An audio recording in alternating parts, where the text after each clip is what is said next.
Wake that ass up. Early in the morning. The Breakfast Club.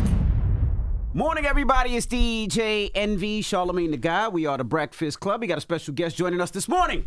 We got Piers Morgan. Welcome. Thank you. How you doing this morning? It's good to be here. I'm a little bit apprehensive because I messaged my sons to tell me the big news I was coming on. And what did they say? Well, my middle boy's a big fan of the show, and he said, Dad, you got to be careful. He said, Charlamagne's a bit of a menace. And I went, and then I didn't reply, and he then paused and then replied again. Actually, so are you, so it should be fine. You should have replied. You guys should be friends. You should have replied back. Do you know who your father is? you know what I wanted to always ask you, though, in reference to that? I heard you say once you were hired to be controversial when you got the gig at ITV. So my question is Piers Morgan actually controversial, or is it just performative? Well, look, I don't wake up in the morning and start, screaming at my family about the state of my Marmite on toast. But I am by nature very opinionated. Mm-hmm. I've encouraged my 4 kids, who range from 12 to 30, to have opinions about everything. I think if you don't have opinions, you have a lazy mind. I always believe the things I say at the time I say them. I'm happy to change my view. If somebody gives me a compelling argument for why I'm wrong, I have no problem saying, you know what, you have a point. I'm changing my perspective. But yeah, look, am I controversial? I often take issue with that because I don't actually think my views are that controversial. Mm-hmm.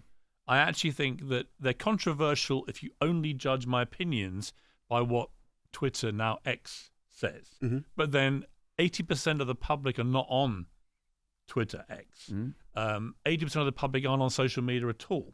And when I walk around the streets, whether it's in New York or LA or it's London or wherever it may be, Sydney, Australia, I get a very different reaction to the one that I get on the social media platforms where people go, yeah, everything you say is outrageous. Well, actually, it's not. I think I have reasonably popular views, which a lot of people subscribe to. I think a bit like you. I don't know your politics, but I think a bit like you, I don't identify as left or right. Mm-hmm. I think I like to go after everybody, examine their opinions, challenge them. And I think that's the way you should be if you're in our game. So I don't like to be identified into a box about anything. So that am I controversial? I say things forcefully. Mm-hmm. I express my opinions forcefully. I don't think that's controversial. Well, for people that don't know who Piers Morgan is and how you got into this, is there anybody listening who doesn't know me? And that don't know how you got into this entertainment world? Break down how you got into this world, how you started off at the Sun, and what made you follow this path. Well, I was from a very early age, like 6 or 7. My mum remembers me reading newspapers avidly, and in Britain, the national newspaper culture is very big. Mm-hmm. We have about 13 national newspapers, very unusual. Obviously, we're a very small island by comparison to the United States, but it means that the national papers have a very large influence over the thinking of the people. And we have a wide range of papers, left-wing, right-wing, centrist, there's something for everybody. Mm-hmm. But I used to read the papers avidly when I was 6 or 7 and read out stories to it. So I had this thing in my blood. I had a few journalists in the family. I just wanted to be a journalist. And I ended up going to journalism college, ended up going on local newspapers, doing all the flower shows, the weddings, all the boring stuff, but important because it teaches you the craft of reporting. Right. And then I got onto the Sun, which was at the time the biggest selling tabloid newspaper in Britain. In fact, I think it was in the world at the time. And I very quickly became the show business editor, doing a column called Bizarre, which basically did what it said on the tin. It covered the bizarre world of entertainment. It was a great gig. It was a time when newspapers sold huge amounts. The Sun sold over 4 million copies a day and was read by about 11 to 12 million. So a huge audience. And my job was to go around the world in very nice conditions and interview the world's most famous people and to cover what they got up to. And I really enjoyed it. Did it for 5 years. And then Rupert Murdoch, who owned the Sun, he flew me to a beach in Miami. I walked along the beach with him for 3 hours. I had no idea what I was doing there. I was 27 years old. And the consequence of that long walk along the beach was he made me editor of the News of the World, which was his biggest selling newspaper in the world. It was the biggest selling newspaper in the world. It's closed now. And I took on this extraordinary job at a ridiculously young age. And what year was that? It was 1994. Oh, so way before Fox News. Yeah. So my whole trajectory from my youth onwards was to become a national newspaper journalist, and I became an editor of the biggest selling papers in the country. I was the youngest editor ever of a paper there. I then moved to the Daily Mirror, which was a slightly left of centre newspaper. News of the World was slightly right of centre. So going back to what I said earlier, I never park myself into either box really politically. And I did that for nearly 10 years, competing against Rupert Murdoch.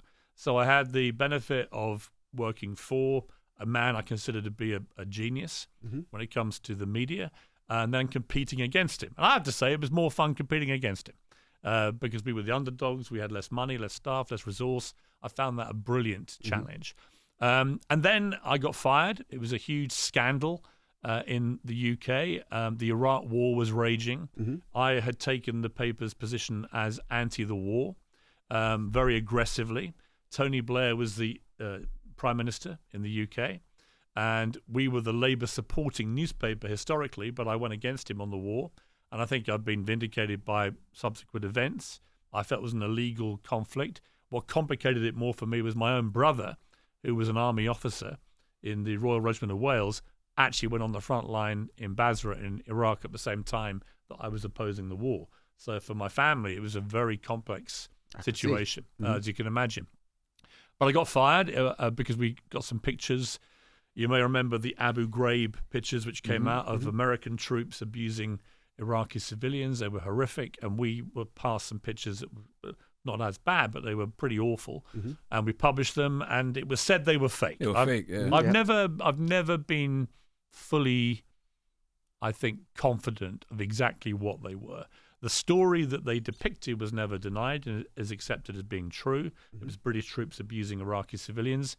And they retracted it too, right?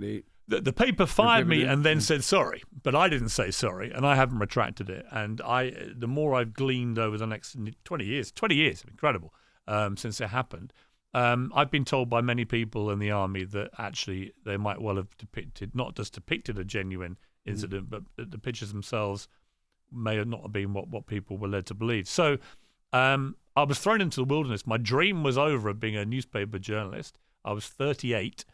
I became the youngest editor to be appointed and the youngest to be fired. So it was a nice little win-win at both ends of that career. And then I had lunch with a guy called Simon Cowell, who'd been an old friend of mine. Back when no one knew who he was a record plugger. He used to plug some terrible records, and I used to help him promote them. Record plugger is like a record promoter here in the States. Record promoter, right? Okay. And he was an A&R guy basically for a record company. His job was to get publicity and stuff behind the records of the company, and I would help him do that with my column. So we'd established a little relationship, which worked for me. He'd give me interviews with his guys and so on. And Simon Cowell took me for lunch, and he went, "What are you going to do?" I said, "I have absolutely no idea." We were at the Belvedere in Kensington, London.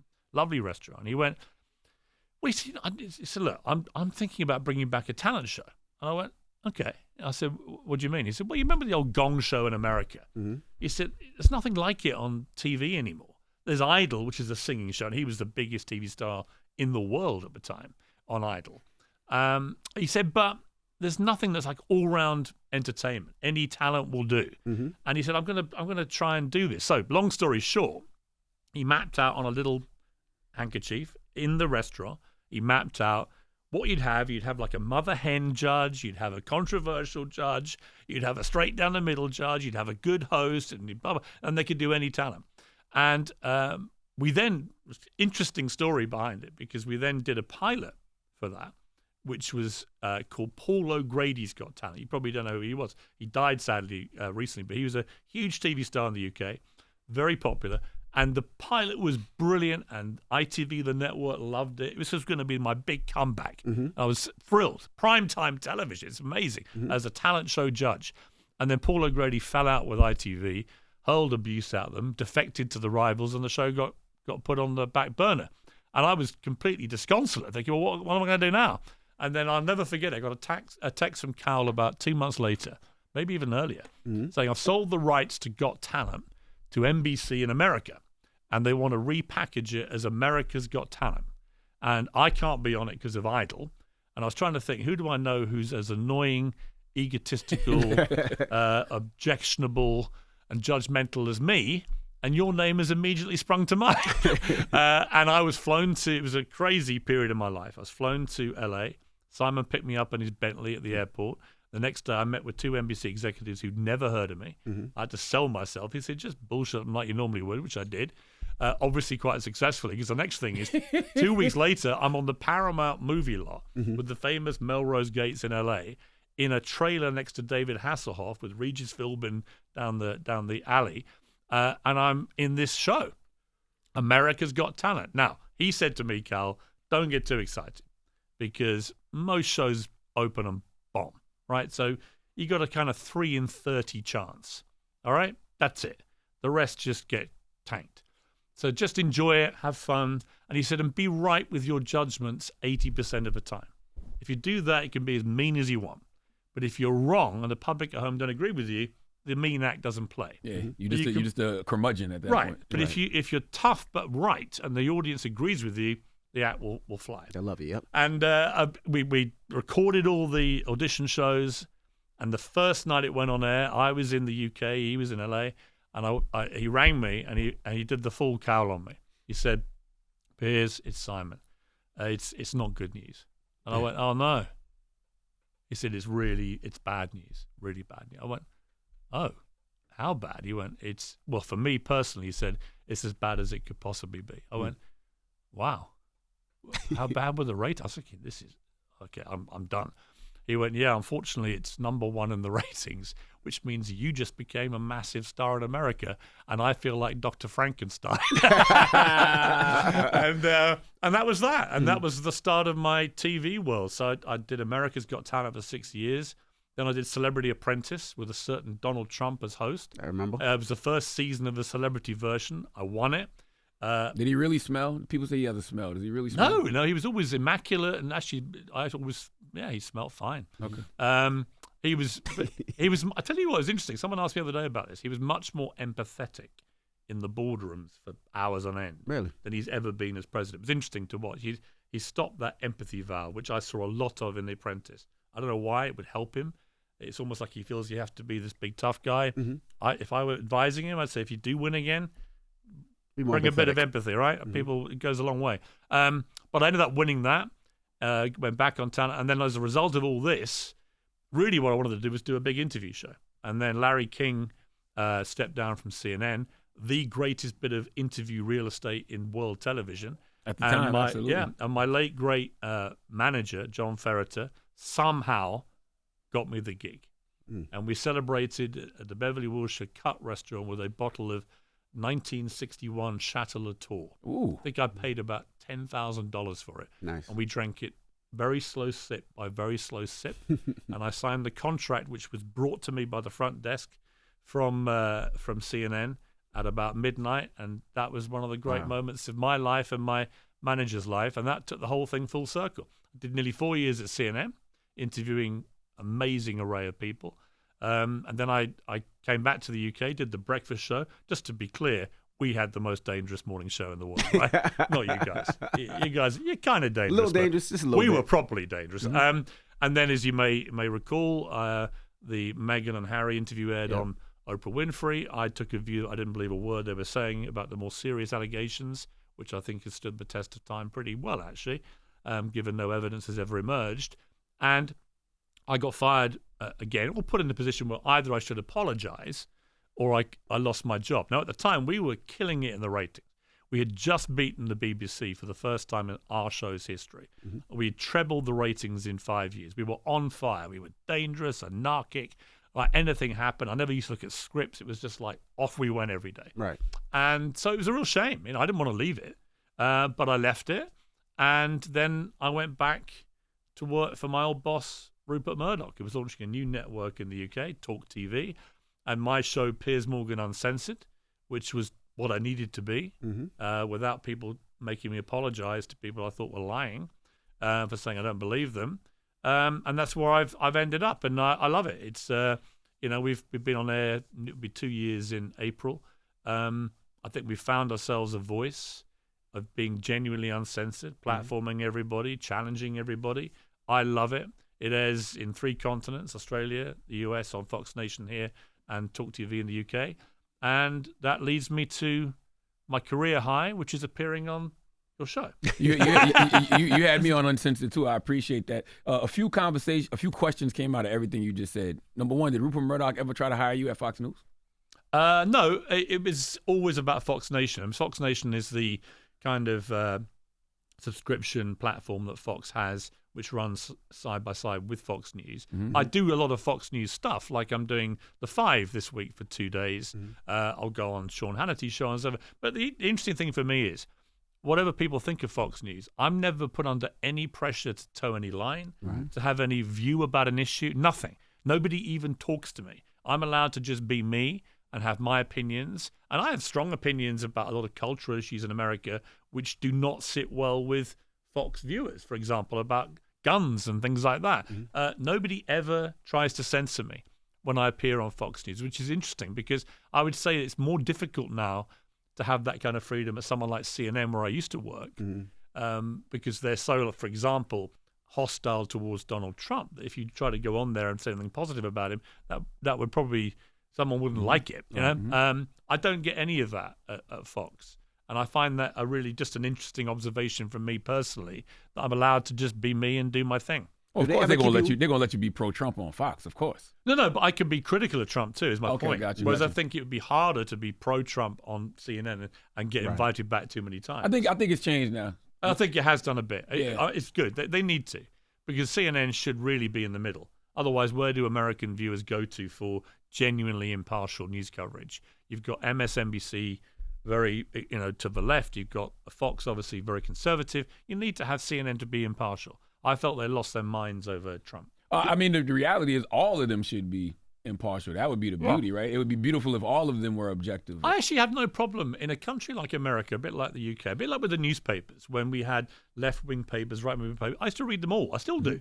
I still, when I'm back in England, I get 4 or 5 papers. I read them all, and I get a flavour for what everyone's thinking. I don't have a problem with left-wing networks or conservative networks, but you've got to have some place that Americans can go to for genuinely impartial coverage. And I think in the UK, we're quite blessed, really. We have the BBC, we have Sky News, we have other networks which are very, in my estimation, comparative to here, very impartial. And I like that. You know who used to be that for America? Jon Stewart in The Daily Show. Yeah, well, I miss him. I felt he gave up that show, unfortunately, too early. Mm-hmm. I think Jon Stewart would have been a really important voice through the whole Trump era. Yeah. You needed people, strong personalities through that era to put things in perspective. I don't think he would have gone the whole way in constant Trump bashing, because, of course, I've known Trump a long time since I did his show. The thing about the Trump bashing is it only helps him anyway, right? I mean, I had a great conversation with Chris Rock when Trump won in 2016. And I went to the New York Knicks with my eldest son, Spencer, who was over with me. And we were just sitting in one of the VIP areas, and Chris Rock was at the next table on his own. So we got talking. And I said, what do you make of what's just happened? The election happened the day before, and New York was like a mortuary. You walked around, it was like this terrible silence everywhere. They were like, how did this happen? And I'd been predicting Trump was going to win, because I'd been doing crime documentaries down in rural America, down in Alabama, down in Florida, rural Texas. I could feel it.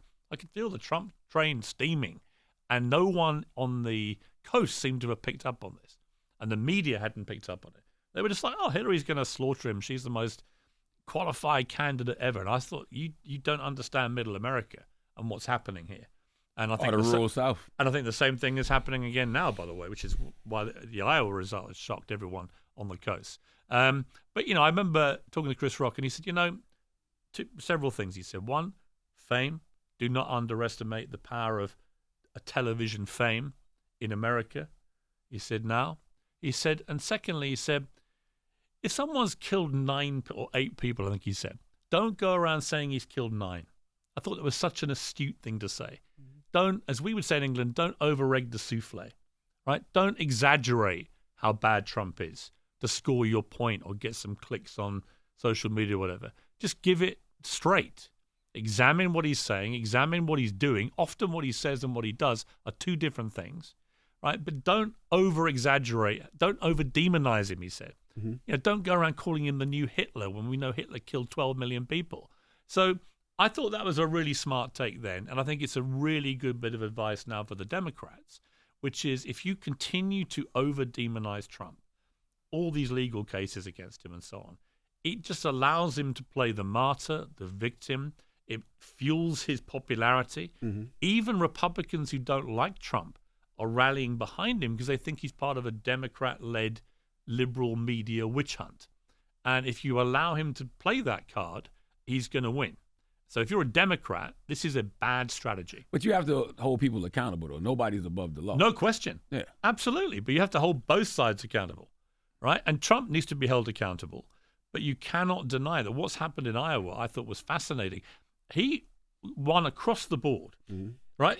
I know, but if it had been a Democrat with those numbers, trust me, all the people saying would have said very different things. Well, I was watching Morning Joe yesterday, and he said otherwise he had a different perspective, which I didn't think about. He was like 50% of Republicans also voted against Trump, which makes it doesn't make it a slam dunk for him in the general election. Look, I love Morning Joe, and I think Joe Scarborough's brilliant, by the way, one of my favorite people to watch on television over here. But would he have said the same thing if Joe Biden got those numbers, right? And the truth is no, because of course they were tremendous numbers. Well, we'll never know because the Democrats don't want to do a primary, right? Which is also not democracy. But the truth is, Trump winning by 30 points over his nearest rival, Trump having the biggest win of any Republican in an Iowa caucus ever. Right? These are undeniable numbers, and if Democrats want to look at these numbers and pretend they're not what they are once again deluding themselves about Trump, and they will be sleepwalking, which sadly, and I know you've been quite critical of Joe Biden about his just general lack of energy, general lack of fire. If you look at Trump, he's only 3 years younger than Biden. He looks 20 years younger than Biden. Remember, Trump's never had a drink, never had a cigarette, never had a drug. I've had long conversations with him about his brother who died of alcoholism in his 40s and made him swear off all that stuff, right? He has an unusual health for a guy who doesn't look like an athlete. He's pretty fit, and he's got a lot of energy. He can get up there. He can rally crowds. He's a very, very effective performer as a politician, regardless of what you think of his policies. And I also think he's shown qualities which many Americans admire, not least resilience. This comeback he's making, nobody thought he could do this. After the stolen election bullshit, after the January 6th riots, all that stuff, after the 91 criminal charges, did anyone really think we'd be in a position where Trump had a landslide win in Iowa and is now in most polls I'm looking at likely to beat Biden if he does end up as candidate? I mean, it's an incredible comeback. Whatever you think of it. Well, it's something we say all the time, right? We know that America systemically, structurally is a racist country. And I think things like that prove it. And I wanted to ask you about, in Trump 2016, after you win, I can understand the case for optimism, right? Nobody wants to see this country fall. But it's 2024 now. Based on everything we've seen Trump do, all of the things you just, said, the attempted coup of the country, the 91 criminal charges, you still think he should be president? Well, it's not a question of whether I think he should be. It's whether I think he might be. Okay. I don't, as a non-American citizen, it's not for me to say whether Trump should be your president. It's down to Americans, right? What I do know is, you remember that last time, after 4 years of Trump, nearly 10 million more Americans voted for him second time round than first. It was the biggest vote for both sides. Now, Biden got a huge vote, the biggest ever. But don't forget, Trump got 10 million more than first time, right? So he is hugely popular with a constituent of American people, with many tens of millions of American people. And the enthusiasm levels for him with his own base are massively higher than they are for Joe Biden. I agree. Right? I think the Democrats, if they insist on allowing Biden to progress as their nominee, are going to hand Trump the best chance he has of being reelected. They would say the opposite. They would say, well, we beat him last time. Joe Biden beat him last time because it was the anti-Trump vote. Not just the anti-Trump vote. It was like some of the most tragic situations had happened. I mean, you had COVID, you had George Floyd, people were in the streets protesting. Yes. Like, it was a series of unfortunate circumstances, I think, that helped Joe Biden. Listen, if it hadn't been for the pandemic, I think Trump would have won that last election very comfortably. Well, what do you think about people now who are very critical of Joe Biden, which is probably going to influence people not to vote for Joe Biden, which is pretty much as far as all the Democrats have? So it's like even with Charlamagne, they're very critical of him talking bad about Joe Biden and saying but that you're right. it might push people to sit on the couch instead of go out and vote. Well, I know you endorsed them both last time, right? Biden and Kamala Harris. I actually endorsed Harris. Right. I couldn't endorse Biden. I endorsed So what do you think Harris. about a lot of people that are very critical of Joe Biden, but kind of that's all we have? I think it's a bad state of affairs for the Democrats, and it's sleepwalking into potential defeat, potentially to Donald Trump. I think Trump is 95% certain to be the Republican nominee, and I think if you have a young, dynamic candidate on the Democrat side, then you can draw a real difference now between you and Trump. If you go for someone like Gavin Newsom, like the governor of California, all right, he's not universally beloved for a lot of his policy stuff, but I watched him go on Sean Hannity's show on Fox News for the hour. Really interesting. The fact that he did it shows he's got balls, right? The fact that they had a pretty courteous debate, thought was very interesting. He's slick. He's a good operator. He's been governor of one of the biggest states in the country. You know, you look at that and you think, why wouldn't you want to parachute someone like him in to take on Trump with more energy, with more dynamism, with more, more of maybe, choose a path for the country you think will resonate with enough people to beat Trump. I just think Biden, sadly, I don't know him personally. I had an amazing conversation with him once on the phone when his son Bo died, because Bo used to be on my CNN show a lot. And I had no doubt from that conversation. He just rang me to thank me for a column I'd written about his son. And we had a very moving conversation about loss and grief and all that kind of thing. And there's no doubt he has incredible empathy, Joe Biden. But if you want to know the problem with Joe Biden, go back and look at YouTube clips of him as a senator when he was in his 40s. There's one in particular where he's railing against apartheid South Africa. You're watching a firebrand guy, absolute firebrand. You'd vote for that guy every time. He would get the vote out against Trump in a heartbeat. He's not that guy anymore. Because he's 80, and whatever he is. It's not because he's 81, actually. I've met some incredibly... Look, Rupert Murdoch's in his 90s. He still has vim and vigor and is sharp as a tack. Dame Joan Collins at the Emmys is a very good friend of mine, right? Look how fantastic she looks. She's 90, right? She's 9 years older than Biden, but has 10 times the energy. It's not about his age. Trump's nearly 78. It's not about him being 81. Mick Jagger. I met Mick Jagger at the cricket. You big cricket fans, you guys? Not too much. I met Mick Jagger at a big England cricket match in the summer, and he just turned 80. And I went, look at you, compare it to Joe Biden. We were laughing. I said, you should be president of the United States if you're American, because it's not about age. Jagger's only a few months younger than Biden. It's about, unfortunately, energy, vigor. It's about senility. It's about probably a slow dementia. It's about his inability to stay on 2 feet, his constant vocal gaffes, and so on and so on. It's sad. I don't think anyone feels good about watching Joe Biden kind of physically disintegrating in front of our eyes. But he's still 9 months away from a general election, and then expects us to think he can lead this amazing, huge superpower for another 4 years. He can't. And you can't go to Kamala Harris. She's been a total disaster. So the Democrats, if they're not... I think she scares people more than I think if he had, and that's just where racism and sexism comes into play. I think if he has a white male vice president, I don't think people are as afraid to vote for Biden. You know what? I honestly don't think it has anything to do with Kamala's race or gender. I think it's because she's turned out to be useless. And sometimes you just have to call what you see. I mean, most vice presidents are useless, though. Well, some of them are. And that's their job. Some of them, it's not a great job. You don't really have any power. You just take all the flack. She's been especially ineffective. Let's put it like that, right?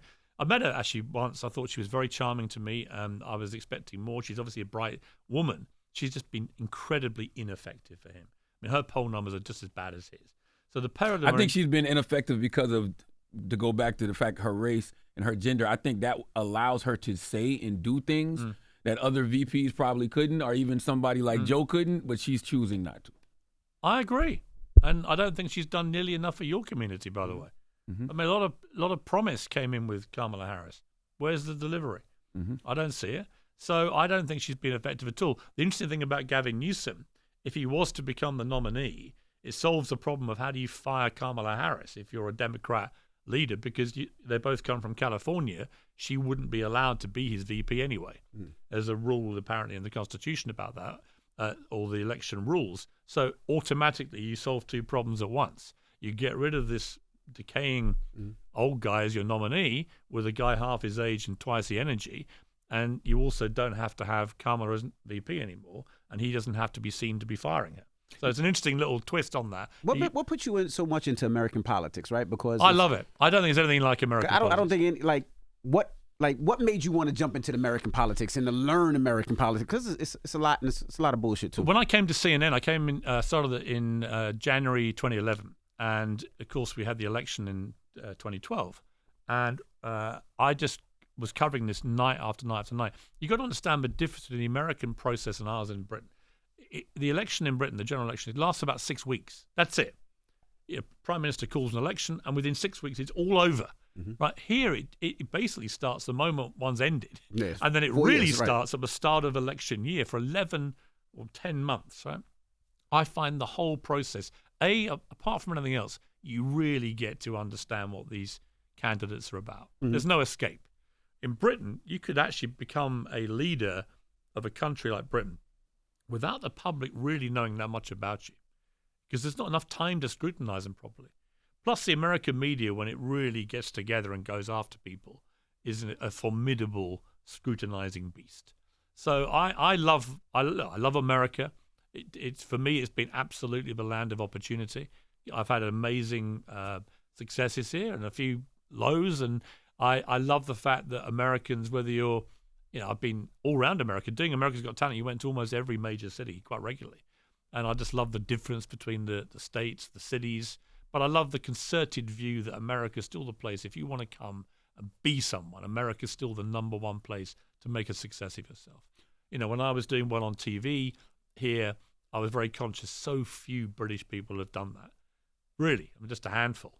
To hold down a nightly talk show like Larry King's old job on CNN for nearly 4 years was pretty much unprecedented. So I love it. David Frost back in the 70s he'd have to go back to. So I love everything about America and the can-do mentality and the competition that you have, because you've got 330, 40 million people competing for, these prized jobs, and the work ethic. You have like 3 weeks vacation a year maximum. In most European countries, it's at least double that, right? So you have less vacation time, you work harder, you're more competitive, you're more successful as a nation than anyone in history. I love all that. That plays to all I like to think I have a strong work ethic. I'm very competitive. I like to win in the biggest possible marketplace. That's America. And I love my own country too, of course. But I love that about America. And you lose that at your peril. And it's this whole issue about democracy in America, incredibly important to preserve the safeguards of your democratic process. When I watched that January 6th... That's why you can't vote Trump back in. Well, it's interesting. It'd be interesting.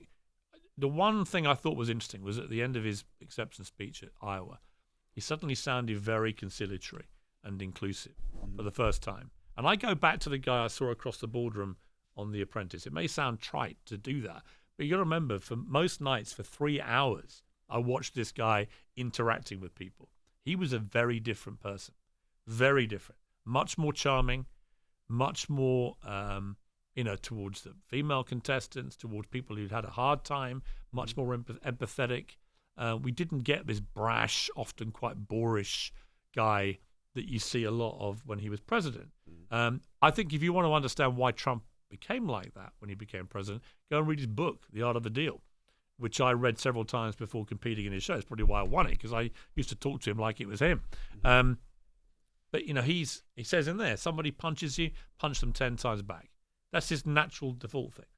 He has the thinnest skin of anyone in the world, but he has the thickest too. So he reacts to everything, but he can soak up pressure that would destroy any other politician. It's a fascinating double skin quality he has. But his natural thing is to be a New York real estate magnate pugilist, right? And if you take him on, as everybody did immediately, and tried to kill him off, he will fight back with everything he's got. That's just his instinct.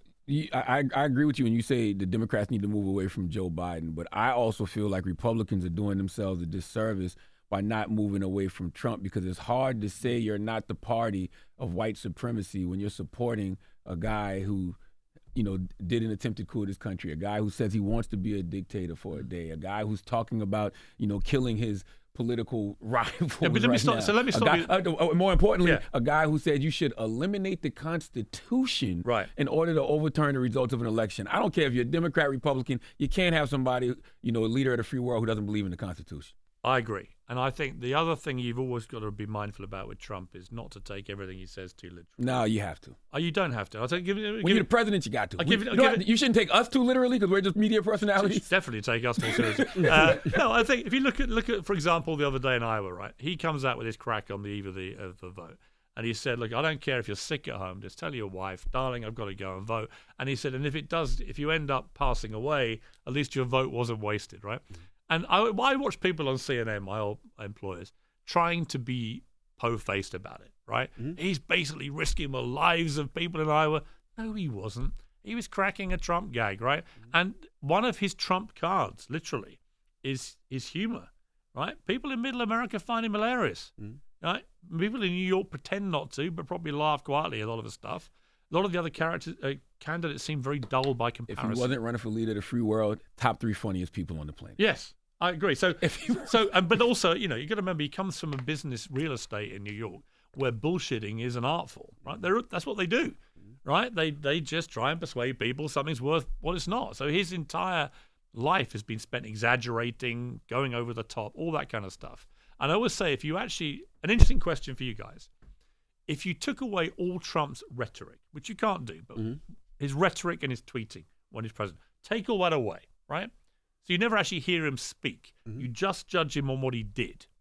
What did he actually do that was so outrageous? He implemented, he put 3 conservative judges on the Supreme Court. That's perfectly his right. Yeah, sure. But they look how...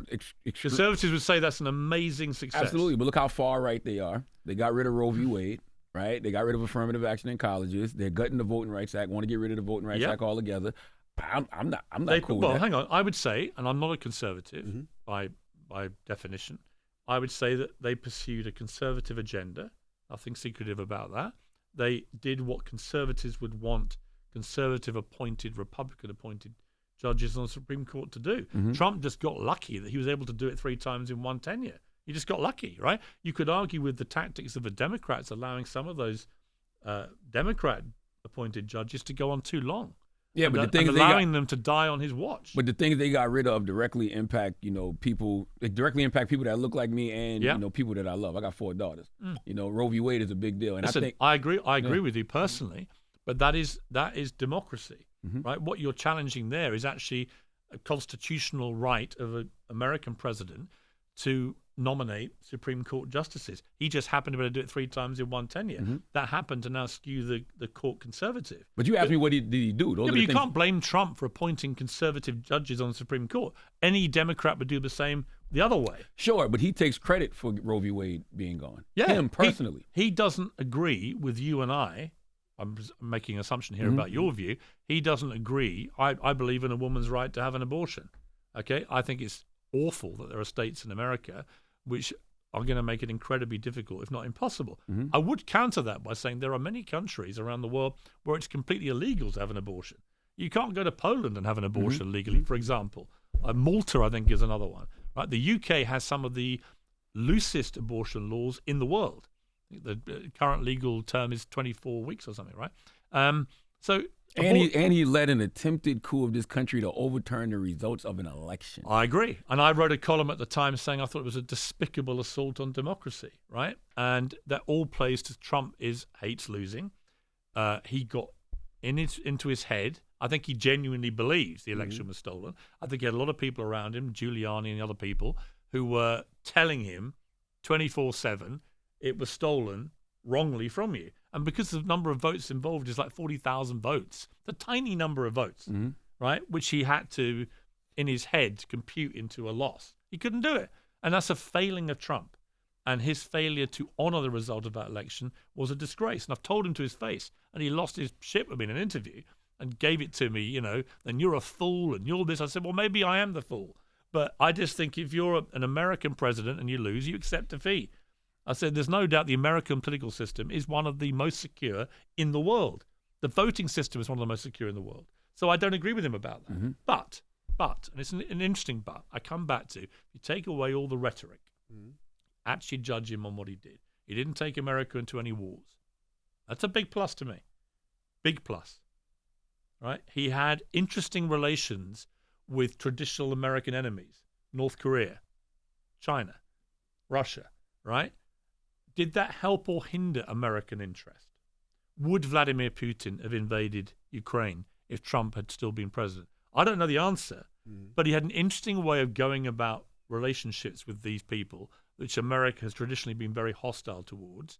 And there's, if you look at him purely on his foreign policy, I thought he was right about NATO, not in getting rid of it, but in making other countries pay their dues. They're now all paying their dues. Big tick in the box for Trump. He was right. Why should America be paying for everything? If you're a signed up member of NATO and you want the American military to come and support you, you pay your 2% or whatever it was, right? And now they all have to. So Trump did a lot of effective things with his barrel-like thing. He was right, for example, to take on the Germans about their over-reliance on Russian energy. Because when it came to it, Russia turned the tap off and Germany was screwed. So Trump has these sort of, he has these instincts. If Trump gets sometimes he's right, sometimes he's wrong, right? But I don't think it's as straightforward as he's Hitler or he's an angel. He's somewhere in the middle. Hitler didn't start off Hitler either. I'm sure you read but The Fall of the Third Trump Reich is never before. going to kill 12 million people. I can guarantee you. He's not going to do that. I don't think anybody thought that about Hitler either in the beginning. Well, yeah, he showed a lot more sign of it than Trump. But I think the idea of equating someone like Trump to Hitler is stupid. Again, it comes back to that Chris Rock thing. Don't over-demonize the guy.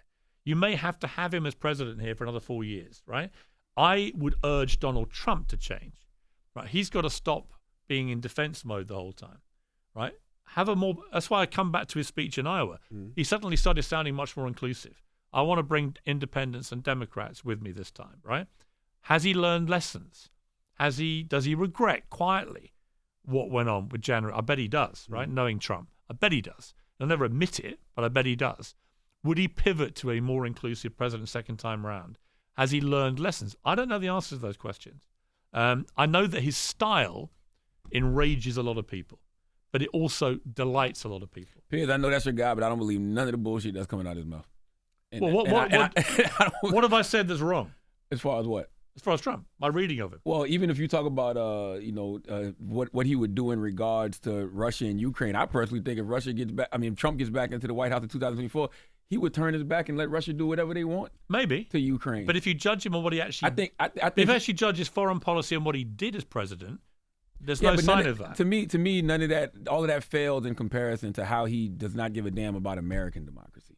I agree. When you got a guy literally saying, let's get rid of the Constitution to overturn the results of an election. I agree. I'm not no. I agree. Yeah, I'm not. I agree. And he's the guy who says America first. And there's a very good argument that someone who does that should not be allowed to run again. Absolutely. However, your Constitution makes it crystal clear that he can run again. And in fact, not the 14th Amendment. The 14th Amendment said if you tried to lead a coup of this country, you are ineligible to be president. Let me tell you what's going to happen. The states that have tried to play that card, it'll go to the Supreme Court and they're going to throw it out. You know why? Because he's got Republican judges. Yes, that he put in place. Come on, Piers. But you know why? Cut it out. You know why he was able to? Because he was elected your president in 2016. You're right. So if Americans didn't want Trump as president, don't vote for him. And the same applies now. Don't vote for the guy. Because you know what? If he can pack the Supreme Court with more Republican judges next time around, that's exactly what he'll do. Know what? As the Democrats will do as well. No, Democrats won't do because they don't have the courage to do that.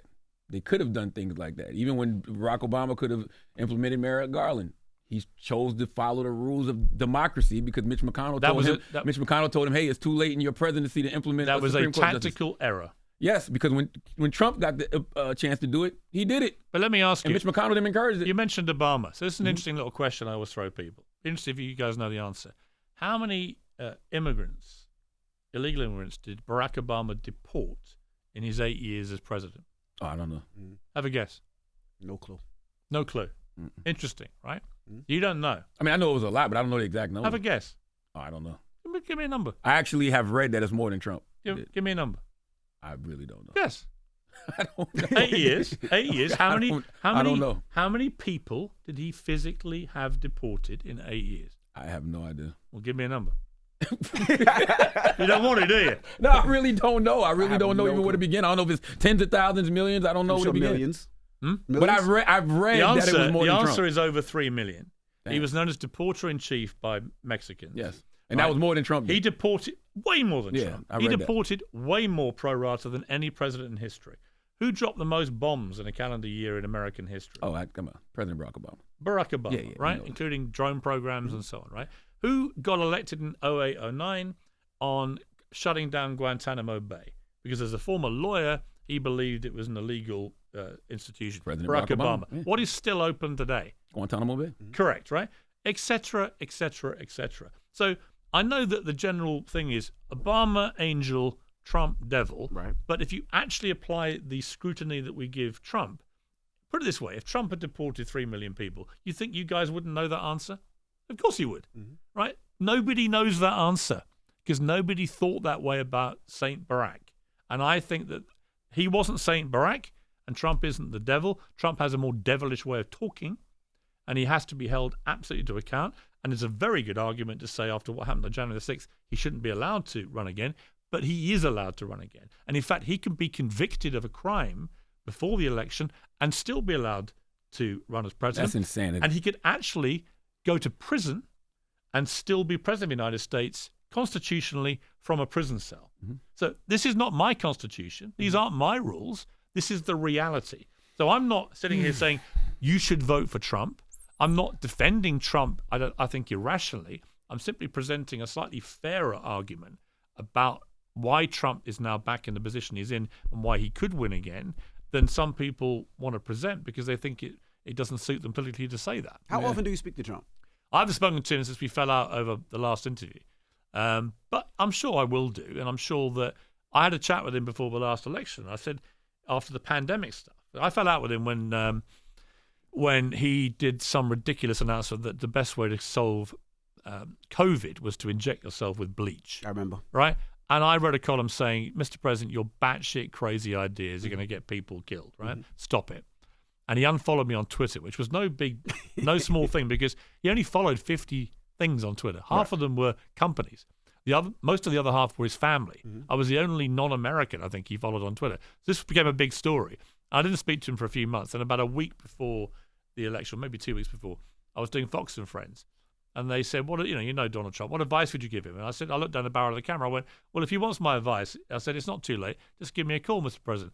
Next morning, I get a call from Air Force One, I think it was, Mr. President of the United States. So on he came, like nothing had happened. How does that come on your call ID? I'm just curious. Huh? Does it come on the Air Force One on your call ID? No, it was no call. I never normally answer. I happened to be at home with my daughter, and she just said a hilarious thing that morning on the school run. She was about, I can't remember, she was only about 8 or 9. She said, Daddy, she said, you know, I know you keep saying that Donald Trump is a unique character.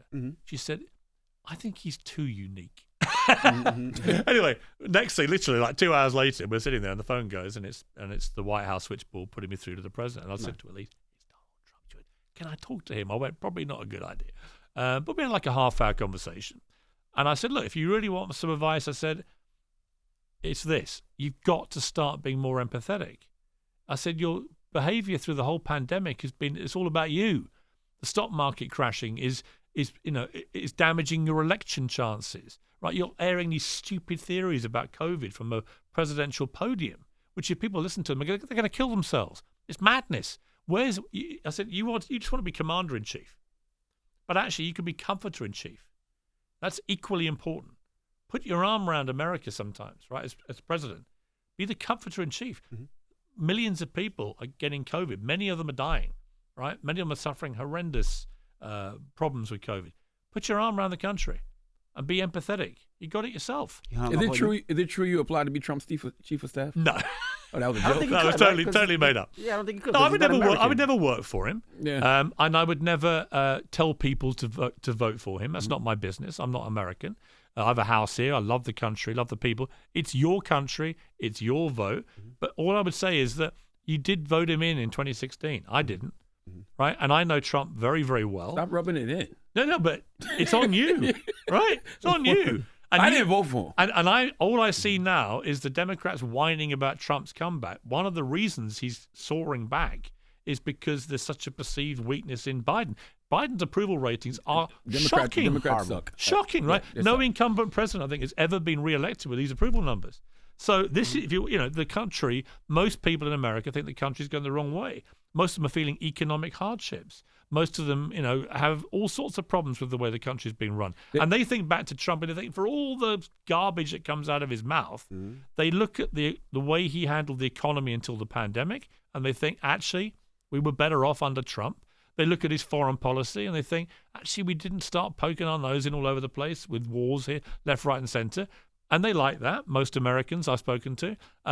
They think he took immigration a lot more seriously, for example, than Biden seems to be doing. The situation on the southern border is catastrophic. Everything you're saying is absolutely right, and the polls show it. What happened in Iowa shows it. You preach it to the choir. When you say to me, Charlamagne, though, just to pull you up, when you say to me, I don't think you believe a word of what you're saying, all I'm doing is presenting facts, right? I'm not launching a campaign for Trump. I push back on the just be more empathetic. It's like, he's done. Only because I've seen him be that. And he has that in his locker. When people show you who they are, you got to believe them. We've seen enough of Trump to know who he is. I agree. And Trump, good, bad, and ugly, is who he is. He's not going to change at 77, right? He's not. So you know what you're getting. You know what you're voting for this time. If America votes him in again, it's because they want to. That's a fact. Yeah. Right? You can't get away from that. That's right. And by the way, his popularity amongst African Americans is rising as Biden's falls. That's incredible. I remember when Biden came on this show, right? And he started. Yeah, with you. And he started saying, if you don't vote for me, then you're not black. You're all right. It was a stupid joke, but what a stupid thing to say. And actually, how ironic that ever since he said it, the kind of black votes disappeared from him, right? Yeah. Is there a candidate that could beat him? Do you think that there is a candidate that could beat Trump? If I were the Democrats, I would absolutely go for somebody like Newsom, right? Yes, he's progressive, but he's moved himself to the center very skillfully in the last 6 months to a year. He's been to China and met President Xi. You think President Xi was going to meet the governor of California unless he thinks he might actually end up president one day? He looks like a president, right? He looks like someone that could run the country. He's articulate. He's intelligent. He's run one of the biggest states in the country. I think he has a lot of things going for him. I don't necessarily agree with the more progressive stuff, but I think he himself has realized his pathway to running the Democrats and to potentially becoming president is to move more to the middle ground, right? And if he does that, and he's given a chance to do that, and that can be the options for America between Trump and someone like Newsom, I think he's got a very good chance, a better chance than Biden. I agree. There's a great black philosopher by the name of Lil Boosie. And he makes a statement. He said, I don't want to talk about it no more. It's enough. That's how I feel about the political conversation. Now. But I do want to talk to you. Do you regret what you said about Meghan Markle in regards to her mental health? Because I'm a huge mental health advocate. Yeah. And none of us know what people are truly going through. Do you believe that you were insensitive to her mental health? Well, for people that don't know, what did you say? So she went on Oprah Winfrey in that infamous interview, and she made a claim that she had had suicidal thoughts, and she'd gone to a senior member of the Buckingham Palace staff and asked for help and was told you can't have any effectively because it would be bad for the royal brand. I did not believe that happened. So what's happened since? This is over 2 years ago, right? Ever since then, not a single shred of evidence or a name of that person has ever been produced. Prince Harry writes a book of over 400 pages, never mentions this. Didn't mention the racism claims either. It was like they never happened. He then said later, I didn't mean to say that the royal family were racist. We didn't. It was the media. Bullshit. You said that members of the royal family, it turned out to be King Charles and Kate, had expressed negative concern about the potential skin color of your baby, which that conversation will have never happened. And there is no evidence that it happened in the way they tried to imply. Well, Oprah gasped in horror. And so for 2 years, the royal family have had to deal with being accused of being callous racists who don't care about a young woman's suicidal thoughts and don't care about being brazenly racist about the skin color of their child. I said, I don't believe those things happened. So you weren't dismissing her mental health and what she may have been going through. No, and in fact, I went dismissing what she. No, and I went on my morning show the next morning and spent a minute clarifying my view about mental health. Right, I think mental health is incredibly important. People should talk about mental health. But on that specific thing, I repeated, is it feasible that somebody at Buckingham Palace at a high level said to a young woman who said, I feel suicidal, you cannot get help? And by the way, Harry at the time was the figurehead of a major mental health charity. Why couldn't he get her help? Right? None of it made sense to me. But in his book, it never gets mentioned. There's not a mention of her mental health or suicidal thoughts, right? There's not a mention of the supposed racism again. It's like it never happened. That's a good point about what you said about Prince Harry. So why do you he think- is a big mental health advocate. Huge. So why do you think that she's lying? Or I think she's a liar. liar, and I think he, unfortunately, is a liar too. And we saw it again this week. They called their daughter Lilibet. Now, that at the time was an incredibly sensitive thing because Prince Philip was dying, and this was his nickname for his wife, the Queen.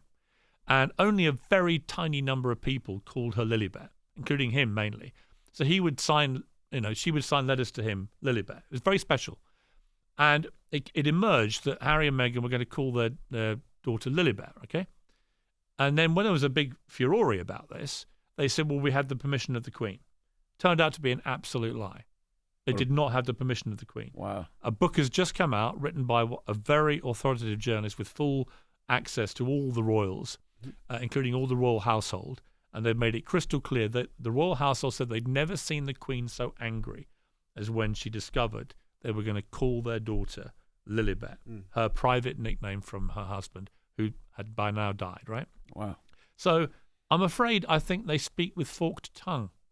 And I think it's caused enormous damage to the royal family's reputation, not least here and in the Caribbean, where, of course, many countries still are part of the Commonwealth. I think a lot of black people around the world thought, wow, they're just a bunch of nasty racists. And there's never been any evidence. And when I found out through this, you may remember a few weeks ago, this guy Omid Scobie, who wrote a book about always supporting the Sussexes, wrote a new book about the downfall of the monarchy, as he put it.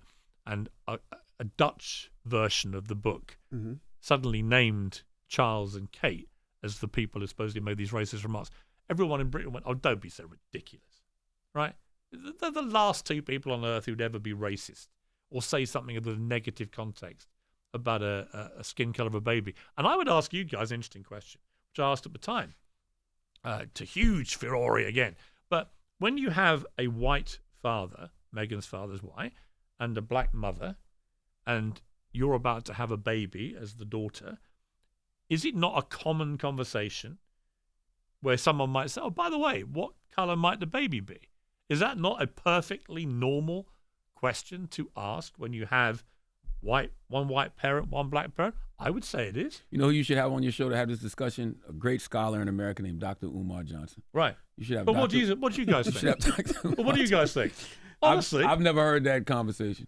But do you know people in that position? No, I've never heard them say. Okay, so what- I do, right? Yeah. I know in Britain. I haven't. I'm not in saying Britain, it it's pretty common, right? You have a lot of mixed race parents, and then you have a child, and they all came out and said, "Well, yeah, we've had that conversation." So the question then becomes not the question if that was what was said, and we still don't know. Right. It becomes what was the intonation of the question? Was there a negative concern element to that question? Well, I hope it isn't going to be too dark. Now, nobody believes Charles or Kate would have ever said anything like that. Why do you think they're trying to take down? It seems like you're saying they're trying to take down the royal family Yes. or make them look bad or make them look Whilst like racist. keeping their royal titles, which Well, I think well- is sickening hypocrisy. Well, why? Why do you think they would want to do that? Because I think Meghan Markle is a very manipulative person who You don't like her at all, do you? Not at all. I think she's been poisonous to our royal family's reputation, very damaging to the monarchy. And I'm a huge monarchist and support. I think If I have to ask, if she was 100% Caucasian, Oh, I didn't. would you feel the same? It, If it was the same rhetoric, oh my God, and she was doing the same I thing, don't but say she was racism, white, but yeah, we Let know me what be you mean. clear. would you I say don't- she's poisoning the royal I family? don't. Only if she accused them of being a bunch of racists, with no evidence. Well, she couldn't do that if she was Well, if she was white, right? Of course. Right. So obviously it's only because she herself, right, is, well, she says she's black. She's from a mixed race parenting. She made incredibly serious allegations about the royal family being racist and has produced no evidence. And like I say, why did Harry not mention this in his book if it was that serious? He probably loves his family still. He hates his family. He doesn't talk to any of his family. You think he really hates them, though? She doesn't talk to anyone in her family, right? So you have somebody from a toxic family herself who only talks really to her mother. At the wedding, she only had one guest, the mother, right? And, you ask me, did Meghan Markle's skin colour play any part in my argument about it? No, right to the point she played the race card with no evidence, which I thought was disgraceful. And there's been no evidence since. So you was fine with her up until that point. I got on very well with Meghan Markle before she met Harry. I thought she was perfectly nice, right? I liked Suits. I thought she was good in it. So you still watch Suits? Yeah. Okay. Love Suits. Absolutely love Suits. And so it was never. In fact, I wrote a piece which you can go and find on the day they got married. A big piece for the Mail on Sunday, saluting this wonderful moment for the royal family of the first biracial marriage we'd had. Everyone in Britain celebrated this. Britain is, you've got to understand about Britain, we're a very multicultural, tolerant country. By every poll that comes out, people consider Britain to be one of the most tolerant, multicultural places on earth. And I would say that, having lived there most of my life, right? We don't have the kind of incendiary race issues that you have in America. All the history just doesn't exist in the same way. And that's why what happened on that Oprah interview was so shocking and so damaging. And then the question became, well, was it true? And I've got to say, sitting here now, 2 years later, no, it wasn't true. How would she prove that if it was, though? Like, how would she prove she went to somebody and expressed her mental health concerns? Like, how would anybody be able to fact check that? Look, she just has to give us a name. Who was it? Oh, got you. Who was it? And she could have named the alleged royal racists and let them defend themselves. But instead, by not naming them, and you've got to remember in the Oprah interview, she said that the racism comments were made to Harry when she was pregnant. He said it was before they got engaged. That's a year and a half apart. They couldn't even decide what year was supposed to have happened. So a lot of it just smelt to me of being wrong, untrue, very damaging. But no, none of my criticism of Meghan Markle's got anything to do with her skin colour or upbringing or anything. In fact, I would think more of her because of her background. I think it was, as I wrote in my piece on the day they got married, this is a great moment for our monarchy, which is a very white family, obviously, just historically, right? I don't blame them. It's just like a lot of families in Britain, like their family, they're very white. It was great to see someone who was not from the normal background. Is that really the reason you got let go by ITV? Yeah, I didn't believe her, and I was told if you don't apologise for disbelieving it, then what they didn't tell me when this ultimatum was put to me, they didn't tell me that the night before she had written to the female boss of ITV and demanded she fire me. Wow. Personally. Wow. Right? And they didn't tell me that. If I'd known that, I would never have quit. I'd have had the public debate. I'd have had the argument. I wasn't going to be held ransom by some lying Princess Pinocchio, as I called her. Did you want to quit, or did they force you out? No, they said you apologise or you have to leave. So you got fired, essentially. Well, I could have apologised and and grovel, but why would I do that? You know, you once said after the Meghan Markle interview that freedom of speech is a hill you're happy to die on, and you're off to spend more time with your opinions. In this era of everybody having an opinion and a voice, should people be able to say whatever they want without consequences? Well, listen, even under the First Amendment, which is the most brilliant protection of free speech probably anywhere in the world, there are limitations, right? Child pornography and so on. There are things that you can't say because they have repercussions. There are laws that govern these things, right? I had an argument with Elon Musk about this, about bringing Alex Jones back to X, for example. Yeah, Elon called Alex Jones a free speech hero. You called him a hate speech monster. Which he is. And the truth is, Elon originally didn't bring him back and said, I don't think anyone who's exploited the deaths of children like that, and he talked about himself losing a child, no one like that should be allowed back on this platform when he first bought it. And then he did a U-turn, right? I haven't done a U-turn. I thought he was right the first time. You know, Alex Jones owes over $1 billion to those Sandy Hook families for deliberately, over many years, systematically spreading lies about them to make himself very rich. He made hundreds of millions of dollars by deliberately promoting lies about Sandy Hook families grieving their children being blown to pieces at school. And I was on air when that happened.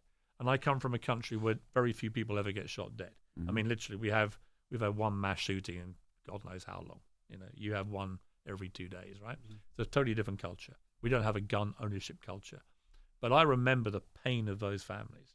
And the fact that this guy was sitting there in his Texas studio, deliberately saying they were actors, making it all up, blah, blah, blah, blah, blah, for money. And there was a direct correlation. He would say this stuff and you'd see a huge spike in his revenues. And we're talking tens of millions pouring into the coffers by making these people even more miserable than they were already. I think it's unconscionable. But it's also covered by the First Amendment defamation exclusion, right? Defamation is not covered by the First Amendment. He's been found guilty of one of the biggest defamations in American history. That's right. But that alone I don't think he should be allowed back on X. And Elon Musk has banned a lot of people from X, by the way. So there's nothing unusual about banning people from X, even in his free speech world. And I think he does a lot of good for free speech, Elon Musk. But there are limits. Of course there are. But generally speaking, if you're not spewing hateful stuff, which is, I mean, you got to remember, somebody listened to Alex Jones and went to the grave of one of the Sandy Hook victims and urinated on it. That's crazy. Because they believed it was all staged. That's crazy. Imagine being the family of that child. And then you end up hurting that guy. Because if you're a father and you but pull imagine, up but and, that was the consequence. Oh, Others were chased down the street with people screaming abuse at them for being actors, right? Acting that their child had been obliterated by an AR-15 at school. Yeah. And, one of them said to me, I won't say which one, but one of the parents said to me, they'd seen some pictures and that the AR-15 that this monster had used, Lanza, created holes the size of golf balls in their child. Multiple, all over their body. Golf balls. Right? And this person decided, Alex Jones, to exploit that to make himself very rich. And I think I would think most Americans, actually, when you hear me spell it out like that, would think that crosses a line. That's right. Okay, so when it comes to, and just to go back real quick, Trump got taken off a lot of these social media platforms. I thought that was wrong. For the same reason, though. He shouldn't have been because, and this is a difference, I think world leaders, everything they say is a matter of historical record. No, not Trump. Not when Trump's pushing conspiracy theories like not only that, telling people you can use bleach to kill look, COVID. They took off Trump, but they kept on the leader of the Taliban. They kept on the Ayatollah in Iran. They kept Vladimir Putin's account, right? So are you comfortable that Trump is the one that's removed? But is Putin telling people, like you said, they inject themselves with bleach to cure COVID, where they could die? Pushing YouTube conspiracy theories. Putin is spewing conspiracy bullshit about Ukraine being a bunch of Nazis, and he's denazifying them. That's true. Right? All the time. The Taliban are spewing their bullshit on Twitter. The Ayatollah is talking about eradicating Israel. So how do you regulate this stuff? Because see, I draw a distinction between ordinary members of the public and world leaders. The world leaders worse? Because I think we're going to have some Orson Welles War of the Worlds. World leaders, I think everything they say and do is a matter of historical record. You can't hide it away. Trump, I would argue, has got more popular by being taken off Twitter. But how was Pizzagate historical record? It's not. So I think what Elon's done that's great. Mm-hmm. He's brought in the community notes, right? So now you can see in real time under these tweets that people put up, which are conspiracy theory nonsense, you can see the true story immediately. That was lacking before. So these things would fly around without anyone, being able to look at it and see the real story underneath it. None of that's going to work, Piers. Like we were talking this morning about. Well, where do you draw the line then? I don't know, because see, here's the thing. We were talking about it this morning. Do you take every world leader off X? It depends. If they're lying, if what they're doing, they have that much power. Yes, if what they're doing is inciting violence in any way, shape, or form, can cause death. Because the truth of the matter is, people are stupid. Yeah, and like even with the watermarks and the things that are saying this isn't true, people will say they're just saying this isn't true because they don't want us to believe the truth. I hear you. It's tricky, but it's man. very difficult once you go down that line. And the line I've drawn, for better or worse, and your listeners can make their own minds up, I think world leaders of any kind, it's historical record. And if you take one down, you've got to take them all off because a lot of them say bad things. I wanted to ask you, too, about the 2004 pictures. You couldn't fact check them then. Well, we tried. Yeah, shit is way worse now. So how do you fact check as a personality? That's a really. I think the fake news thing, the way artificial intelligence can now have someone like me. I've seen a clip played at a TED talk actually of me promoting guns. It was me, and it sounded like this is what I was saying. Wow! But it was fake, and saying the complete opposite to what I was thinking. And that's going to happen more and more and more. And it's very easy to do now. It's incredibly easy to do. You see it all the time. It's very, very scary. And I don't think anyone's quite worked out what you do about this. It's a bit like artificial intelligence generally.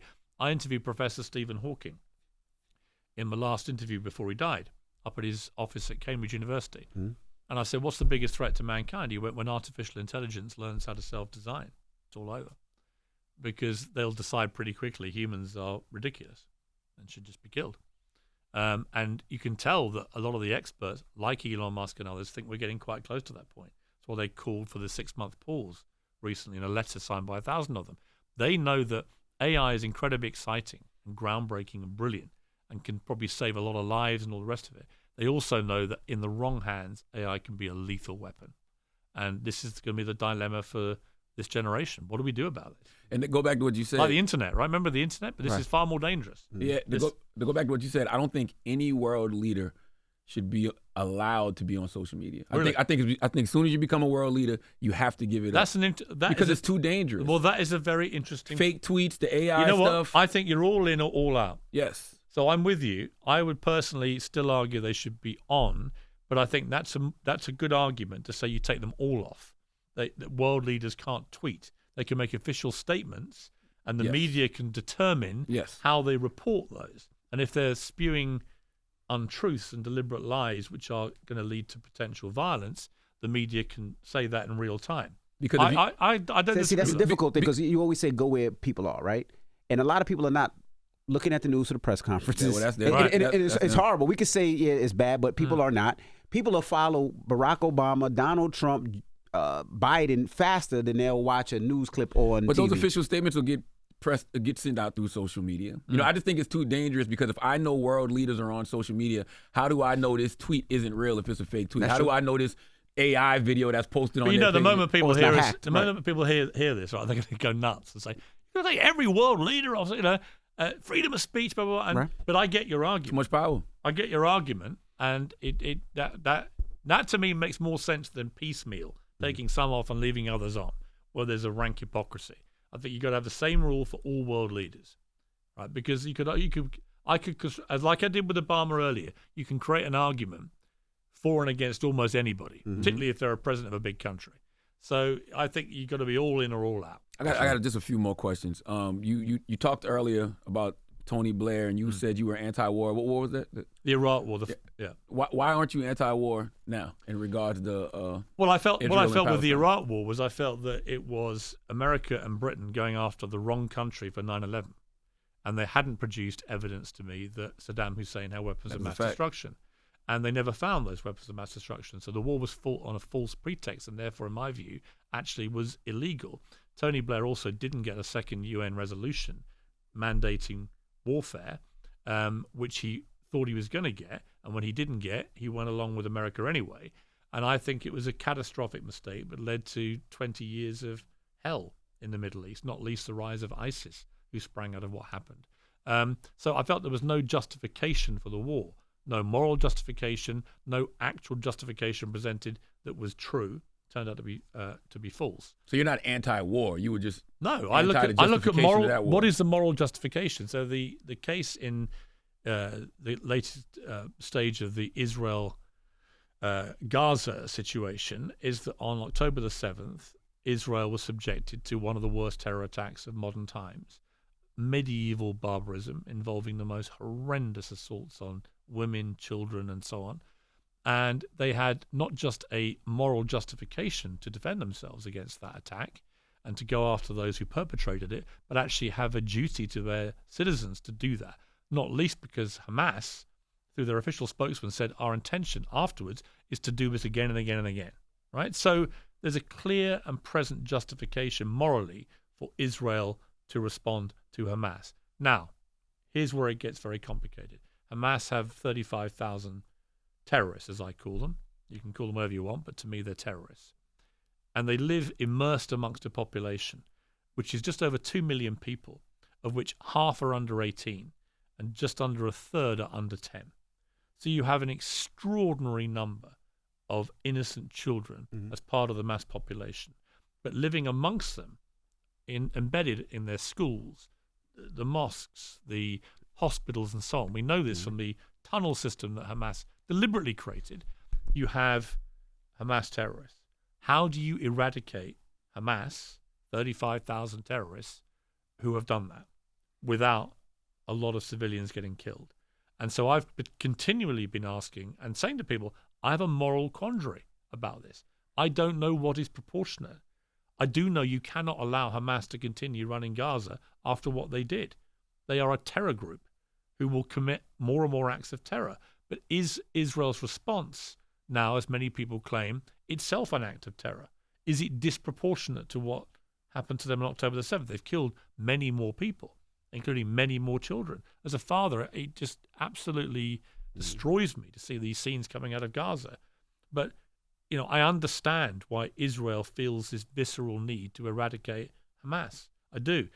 What I don't accept from Israel is any desire by them out of this to continue having an occupation of the Palestinian people. And when you go back to the history, the displacement of hundreds of thousands of Palestinians back in 1948, you can absolutely see that people were oppressed and have been occupied. And the constant flare-ups in this conflict throughout the next 70 years are as a consequence of a large number of people being very badly treated. But that doesn't justify anything that happened October the 7th. So, yes, I understand the history, but I think the difference between Iraq and this is that there's a clear moral justification for going after the people that perpetrated it.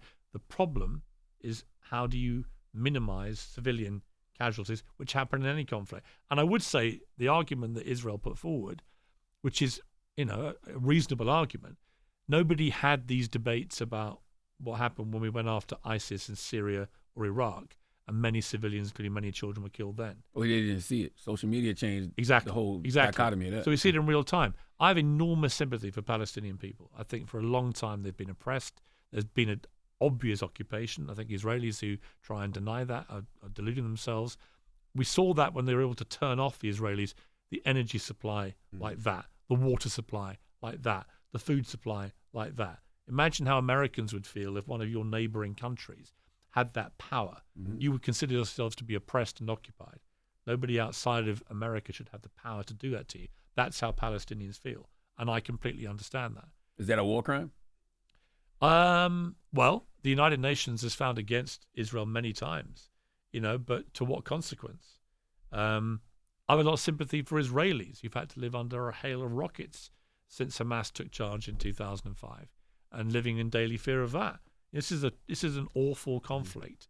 I would simply tell people that where they think there's no hope. I remember Northern Ireland and the IRA and the loyalists being at war and the terrorism that went on from IRA towards the British and so on. And eventually they did find peace.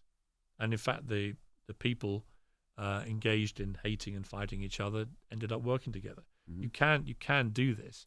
I just think that Hamas, to me, are now behaving like ISIS, a nihilistic terror group who don't care how many innocent people they kill. And they just want to see the eradication of Israel. You can't have that if you're Israel. But it's a horribly complicated situation. And I don't have easy answers other than out of it, you've got to try and get everybody in that region together to forge a two-state solution where they can live side by side in peace. And it was achieved in Northern Ireland after many decades of war. So it can be done, but you need strong leaders. I don't think that either side has good leaders. What you gave is a very nuanced answer, and I think most of these topics and issues that we try to discuss, there is nuance, but everybody picks a side. You said something earlier about social media, which I think is true. I don't think people think for themselves anymore. I think people go on social media to see how they should feel just go to their about tribe. Issues. Yeah, and they Popular opinion. And they exist in echo chambers where they only follow their own tribe, right? So they go in and they want to have a view and they want to read their view reinforced all day long. And anyone who deviates from that view on either side of any of these things, whether it's Trump, whether it's Israel, Hamas, whether it's Brexit in England, whatever the issue is, whether it's COVID vaccines, there's nuance is crucial. And I'm not saying I'm blameless. I remember getting very angry about people who didn't have vaccines, for example, when it was believed, because the scientists told us that you couldn't transmit the virus if you had the vaccine. Because then it wasn't just about you. It was about you infecting some person and killing them. But when they changed their minds and said, actually, it looks like you can transmit it even if you have the vaccine, I completely reversed my position. People went, disgusting U-turn. Well, yeah, because they U-turned the advice. New information. Now, but I was too censorious about people who hadn't had a vaccine. It should be personal choice. What you put in your body should be personal choice. I accept that. And I got irrationally angry about that because everyone was a bit irrational through the pandemic. But on Twitter, there's no room for nuance. And there has to be. If everyone could have conversations like we're having about all complicated issues, we'd get a lot further than we do having them on social media where nobody gives an inch. And I don't think any of us are trying to be right. The other side. Yeah. We're not trying to be right. We're just putting it out there. It's having a conversation. Yeah. Two more questions. What were your thoughts when you got called to replace Larry King in 2011, and were you shocked when it didn't work? Well, I would argue about whether it worked or not. I mean, I did it for nearly 4 years. I could have carried on working at CNN. They offered me a new gig to do just big interviews in several series a year, which I ended up not accepting. So it wasn't like CNN fired me. They offered me a new gig, but it wouldn't be the daily thing. The problem with the daily thing for me was I wasn't American, and there were so many issues, not least guns, which kept coming back, where I just had an implacable different view to what most of the viewers would be thinking. Even most CNN viewers probably have a pretty relaxed view about guns, whereas I looked at it as a Brit and went, you have more people murdered by guns a day than I think the next 20 civilized countries of the world combined. We in Britain have an average of about 2 gun deaths a year. America has 80,000 or something a year, of which I think half are suicides, whatever it is. These are crazy numbers. But ultimately, I realized that it's a matter for Americans. It's your country. It's your culture. I understand why people believe in gun ownership here. I understand why if there are 400 million guns in circulation, then you probably want to need to defend yourself with your own. I get Absolutely. it. I get it. Okay, so it's not my debate to have. So there was a cultural problem there. But actually, I went to CNN to do big interviews, and I did more big interviews in nearly 4 years than I think probably anyone outside Larry has ever done for them. That's when I first heard about you. And the interviews were amazing. I mean, I interviewed, Bill Clinton twice, President Carter 3 times, Oprah Winfrey, the Dalai Lama, the president of Iran, almost every celebrity you care to mention. And so when I look back on them, I had an amazing. I did 1,200 shows, right? And I had a great time. But I felt, and CNN felt, we had a long chat. We just felt I'd done my time. It was time. And I miss home. I'm very British, really. I like pubs, our kind of pubs. I like cricket. I like proper football with a round ball. I'm an Arsenal fanatic. I love going to watch that. It would be like what? An Arsenal. You know Arsenal? Oh, like you said, I'm an I thought you said I'm an asshole fanatic. I'm like, you can do that in America. I'm like, what? You definitely miss Herman. Yeah, I thought he said too. I was like, he's a little kinky. All right. Hey, whatever you into. You miss Herman, Charlamagne. Arsenal. Okay. Arsenal. Okay. Although we do say we're going up the arse on a Saturday, which it can be a bit misleading. But no, I loved all those things, and it would be a bit like I would equate it to if you suddenly went to London and you did this show from London for nearly 4 years. And you'd already lived in America pretty much doing America's Got Talent for 6 years. So for 10 years, I pretty much lived a lot of my time in the US. And when I was at CNN, probably for 48 weeks of a year. If you did that, I reckon after 4 years, you'd be gagging to get back to New York, right? Yeah. To get back to your friends, your old friends, your family, right. But also your culture. And it's a simple thing. Like, I would go into a cafe in New York or LA, and they'd all be talking about American cultural stuff. Politics, I loved it, but American sport, not so much, right? So they'd be talking about the big football match or the big baseball game or the basketball. But basketball is my favorite American sport, so I could have a little bit of a chat about that. But not with any expert view or any history, right, of any history at all.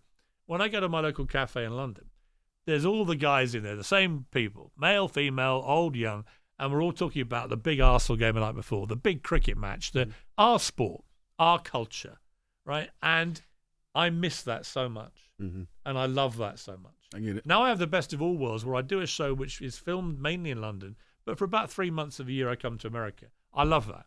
I come in and I stay each time just long enough for neither of us to get fed up with each other. And then I get on a plane and go off again, and that's fine. And I prefer that. Last question, probably the biggest thing we talked about in this whole hour and a half. Is it true that you played the homeless bird lady in Home Alone 2? No! Was that you, Piers? It is not true. Prove it. Prove it. It's not Prove me. it. No, Apart just from like any- you said Prove it. you got to prove it. Why don't you ask the actress who plays the bird lady, Brenda She Fricker? doesn't exist. It's a woman! What's her name? Brenda Fricker.